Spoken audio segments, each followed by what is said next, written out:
Olá, caríssimo telespectador da Rede Século XXI, obrigado pela sua audiência, mais um domingo em nossas vidas e cá estamos, pela 19ª vez, no programa Luz da Vida, refletindo sobre uma das muitas verdades esquecidas, verdades que são tão importantes acerca da nossa fé, a ira de Deus, o Deus que se ira, a fúria de Deus, a cólera de Deus. E isso absolutamente é fora de propósito, de maneira alguma. É um tema tão atual quanto a misericórdia de Deus, quanto a bondade de Deus, quanto a compaixão de Deus. É preciso, nesses tempos difíceis de esquecimento, de obscurecimento de certas verdades, que recordemos essas verdades que estão na Escritura, que sempre fizeram parte da doutrina, do ensinamento da Igreja e que, de forma alguma, se contrapõem à misericórdia, à bondade, à ternura e à compaixão de Deus. Deus é tão misericordioso quanto furioso, Deus é tão compassivo quanto irado, e essas realidades não são conflitantes em Deus, são convergentes, são complementares. Por isso, tantos programas, já que essa qualidade de Deus, esse atributo de Deus perpassa toda a Escritura, entenda-se, Antigo Testamento e Novo Testamento, a abordagem desse assunto tão fascinante e tão sério, e que nos traz tantas advertências, tantas admoestações. Falar da ira de Deus é falar também da gravidade do pecado, que não é compatível com a santidade de Deus. Só quem compreende o autêntico sentido da santidade de Deus e da gravidade do pecado, entende perfeitamente que falar da ira de Deus não é fora de propósito. É antes urgente, é antes necessário, é antes tão importante e tão premente quanto falar da sua misericórdia, da sua compaixão. Na verdade, uma qualidade de Deus adjetiva a outra. Por isso, a misericórdia de Deus é encolerizada e a cólera de Deus é misericordiosa. Se uma das manifestações mais bonitas da misericórdia em Deus é sua cólera. E uma das manifestações mais bonitas, onde a cólera de Deus traduz a misericórdia, é a fúria de Deus, é a ira de Deus contra a impiedade, contra a injustiça, contra aquilo que ofende a Deus e que habilita o homem à condenação eterna. E o encontro de hoje dá continuidade a tudo aquilo que fizemos, que estudamos, que descobrimos com a ajuda do Espírito Santo, investigando as Escrituras, Antigo e Novo Testamento. E agora nós olhamos para aquelas coisas que hão de vir. No credo nós recitamos: Jesus Cristo está sentado à direita do Pai, de onde há de vir a julgar os vivos e os mortos. Ele virá. Essa é a nossa fé. E todos nós nos colocaremos diante dele para a prestação de contas. É correto dizer que ele virá cheio de misericórdia? Claro que sim. A carta de São Tiago diz que a misericórdia o juízo será sem misericórdia para quem não pratica a misericórdia, mas a misericórdia triunfa do juízo. Vamos tratar desse texto depois. Mas se é correto dizer que o Senhor virá cheio de misericórdia, é correto também dizer que ele virá irado? O desavisado diz: não, de maneira nenhuma. Jesus não vai vir irado. Jesus vai vir manso. Ele não vai vir, mas ele já veio manso. A primeira vinda ele foi manso. Como cordeiro manso levado ao matadouro, diz a profecia de Isaías, capítulos 52 e 53. A profecia sobre o servo sofredor. Levado ao matadouro, ele não abria a boca, por suas chagas nós fomos curados.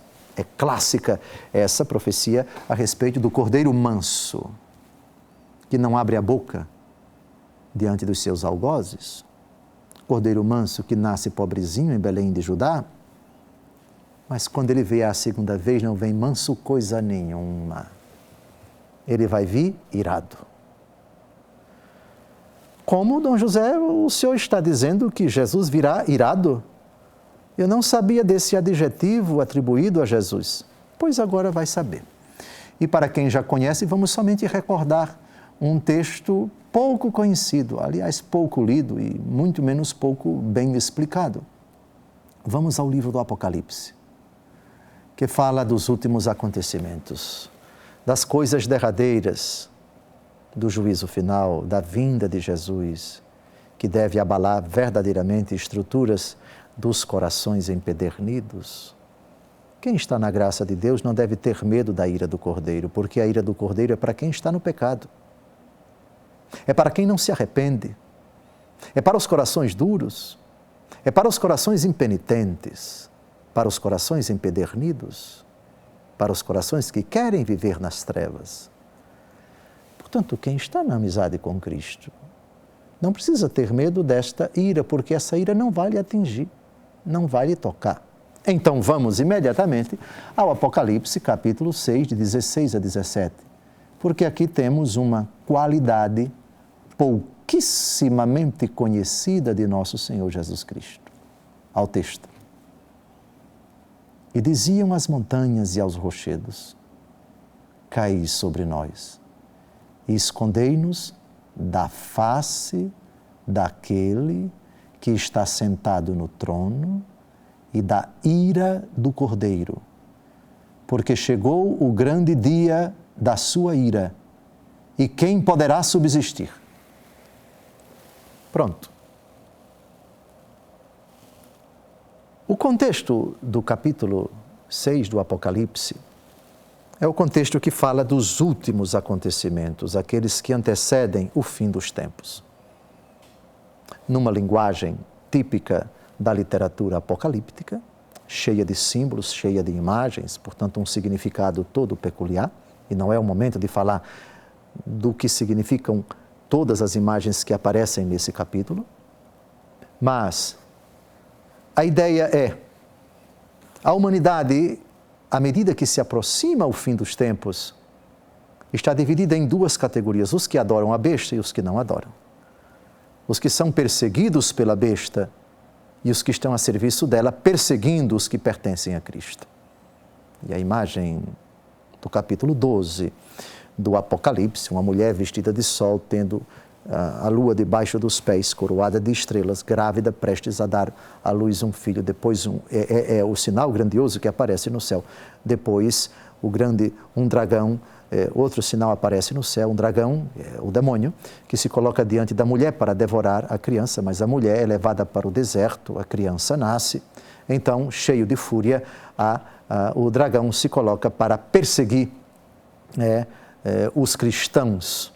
Muito bem, todo o Apocalipse se desdobra nessas duas vertentes. É a luta entre o bem e o mal, entre o demônio e aqueles que pertencem a Cristo. No final, o triunfo é de Cristo. Pois bem, devem temer a ira do Cordeiro aqueles que vivem nas trevas. Quem escapará da ira do Cordeiro, daquele que está sentado no trono e da ira do Cordeiro? A ira do Cordeiro, o que significa? Quem é o Cordeiro? O Cordeiro de Deus, que tira o pecado do mundo. Nas palavras de São João Batista, é Jesus, aquele que foi imolado, aquele que morreu e está vivo. O Cordeiro que foi sacrificado, que ressuscitou, virá com poder e glória. Virá para julgar os vivos e os mortos. Diante dele, todo joelho se dobrará. Diante dele, todos haverão de prestar contas. E para aqueles que têm culpa, e para aqueles que vierem se encontrar nas trevas, manifestar-se-á a ira do Cordeiro, ou seja, o seu juízo imparcial, a sua sentença justa, segundo os critérios de Deus, que vai retribuir a cada um de acordo com suas obras e vai emitir a sentença irrevogável, justíssima, santíssima: ouvinde benditos para o reino do meu Pai, preparado para vós desde a criação do mundo, ou apartai-vos de mim, malditos, para o fogo do inferno. Para aqueles que ouvirão, vinde benditos, Jesus Cristo não manifestará ira coisa nenhuma. Mas para os que vierem a se encontrar à esquerda, apartai-vos de mim, malditos, aqui está a ira. Ou seja, a justiça imparcial de Cristo, que vai retribuir a cada um de acordo com suas obras. Para os condenados, a ira. Mas é uma ira que não fere a justiça de Deus, a compaixão de Deus, a misericórdia de Deus, a bondade de Deus. O mesmo texto diz o grande dia da ira. Há um canto em latim que ainda hoje se encontra o texto latino na liturgia das horas, que é a oração oficial da igreja, obrigatória para clérigos. Dies irae, dies ille. O dia da ira, aquele dia. Com o passar do tempo, depois do Concílio Vaticano II, poucas pessoas recitam esse canto que é tirado exatamente desse capítulo 6 do Apocalipse. Canto que não diz nada demais. Não, mas é assustador, hoje não podemos mais falar da ira de Deus e sim da sua misericórdia, porque Ele é só misericórdia. Conversa fiada. Tudo conversa fiada. Jesus virá irado. A ira do Cordeiro. Ninguém escapará de prestar contas a Ele. E se no juízo a sentença pronunciada por Jesus for esta: apartai-vos de mim, malditos, aí está a ira. Que, repito, não é expressão de ódio, de vingança no sentido perverso humano que nós costumamos atribuir às fraquezas, às debilidades, aos pantinhos, às vinganças, às pirraças entre as pessoas. Não é nada disso. É a justiça imparcial de Jesus, que retribuirá a cada um de acordo com suas obras.